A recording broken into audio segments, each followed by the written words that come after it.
Thank you very much. And there was a quote from Richard Joseph of the Rotary Club of Kingston, and he said that they used to have sea horses. I think they used to have mermaids. So if you're not seeing any mermaids, maybe it's because of the garbage. We have our mermaid here today. Okay, so we're on to the part of our program where we really want to recognize some outstanding organizations. We call these the Scotia Goes Green donations. For many years, one organization has been carrying the torch for a safe environment. They have become known by the stance they take, even when they seem to be fighting alone. The Jamaica Environment Trust, JET, is a non-profit, non-governmental membership organization. It was formed in 1991 with the main focus of environmental education and advocacy.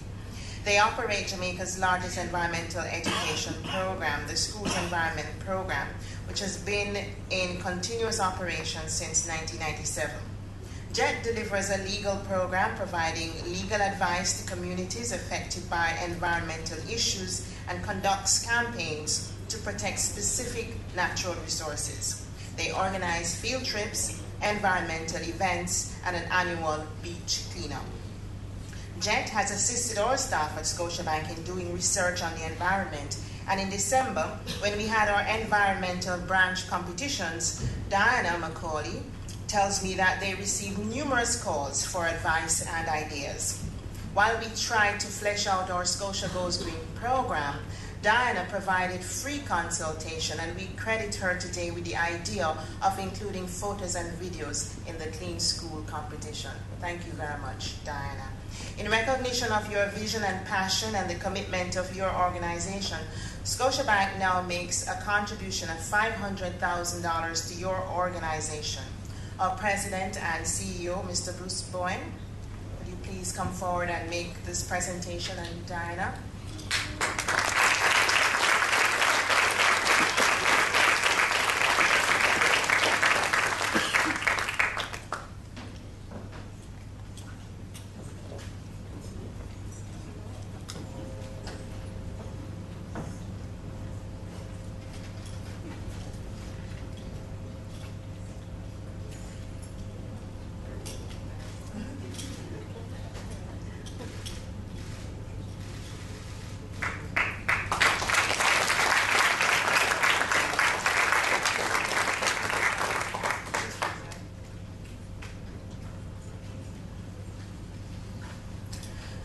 We heard about them for the first time last year, the National Youth Help Recycling Project, the brainchild of Betty Ann Blaine.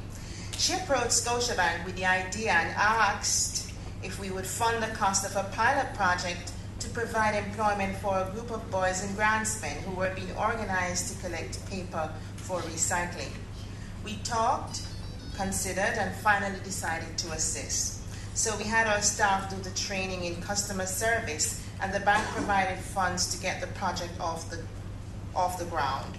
A few weeks ago, we produced a teleprogram on the project and found out that other communities were interested in starting similar projects. We are very, very impressed with this project, and we want to congratulate the National Youth Help Recycling Project for starting something which seems as if it's going to take off in Jamaica. We now invite Betty and Blaine to accept our check of $500,000.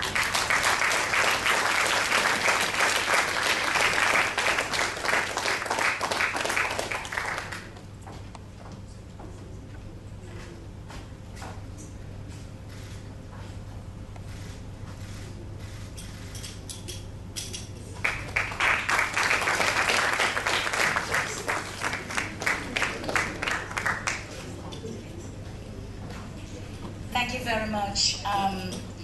Our team and team members are here. Nigel Cooper, Maxine Taylor Cooper, Salter Kirkland, and our young men from Grandspen are here. We want to thank you so very, very much. And of course, you're delighted to be a part of this wonderful expose. It's the first time I'm seeing a live mermaid. And so you can imagine how excited I am. We have a big vision for this project. We expect as we roll it out that we will have it operating in every parish in Jamaica. So we have a big vision, and we want to thank Scotia for giving us the seed money to start the project. And I want to say very quickly that it wasn't just that we got cash from Scotia for the pilot. Joylene Griffiths-Irving, Debbie Clue, and others, they've been so kind, there's such a heart and a love for the youth that I can't even describe it, because when we got the first tranche and the money finished last November, 4 weeks before Christmas, and we were distressed that the young men would have no money for Christmas. And we called Joylene and we expressed that. They gave us the extension to take us through Christmas.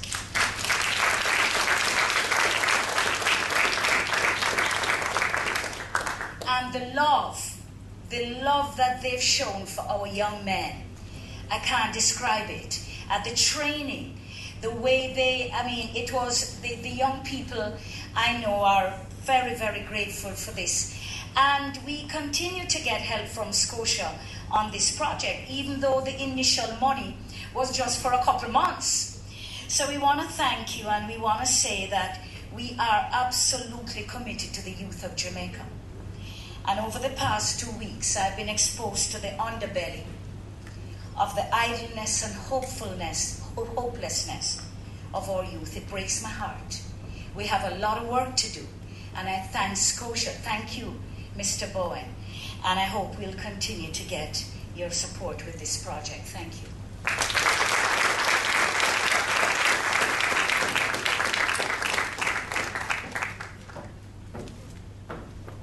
Thank you, Betty Ann. I now invite Diana to give her response. Thanks, Joylene. It's a special day. I put on a dress for it. I want to congratulate Scotia on your leadership role in Scotia Goes Green and showing this very tangible, very significant concern for the environment. I hope everyone in this room joins with me in this very sincere congratulations to a private sector company. A couple of my board members and staff are here, and I want to acknowledge them, Susie and Cecil from the JET board. Susie is one of the founder members of JET, and this is our 20th year, so it's kind of a special year for us. And Susie Stanley, who is our program director, I keep calling her new, but she's actually been with us a year, and she's, of course, the young face of JET, because some of us are getting a bit long in the tooth.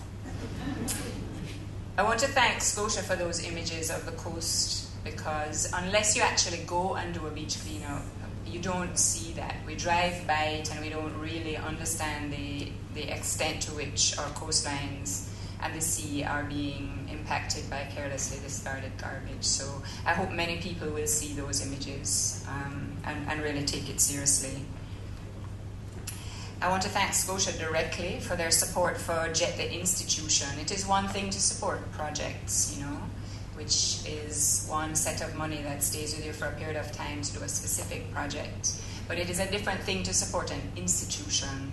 And over the 20 years that I've been involved with the Jamaica Environment Trust, I guess my ambitions have changed somewhat from saving the environment to building an institution. And for a private sector company to support institutional building is really a gift for the future. So I want to thank you for your doing that. And the goal of running a non-profit is unrestricted funding. So thank you. It's kind of risky to give me a microphone, since I spend a lot of days with bad news of one kind or another.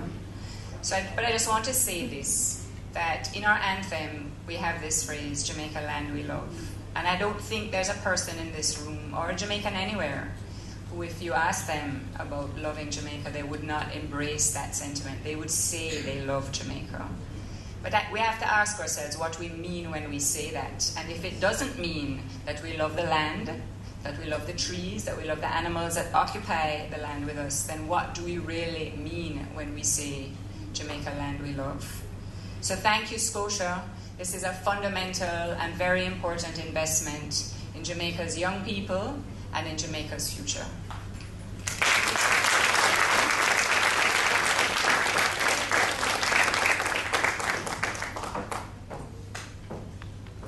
Thank you very much, Diana, and thank you, Mr. Boyne and Betty Ann. Just one more video. We've spoken about the recycling project, and we think it would be very nice to show you what these young men are doing. And they're here. May I ask them to stand? Yeah.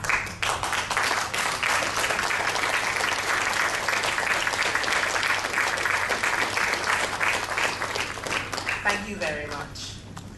We just want to show you the teller that we produced on this program.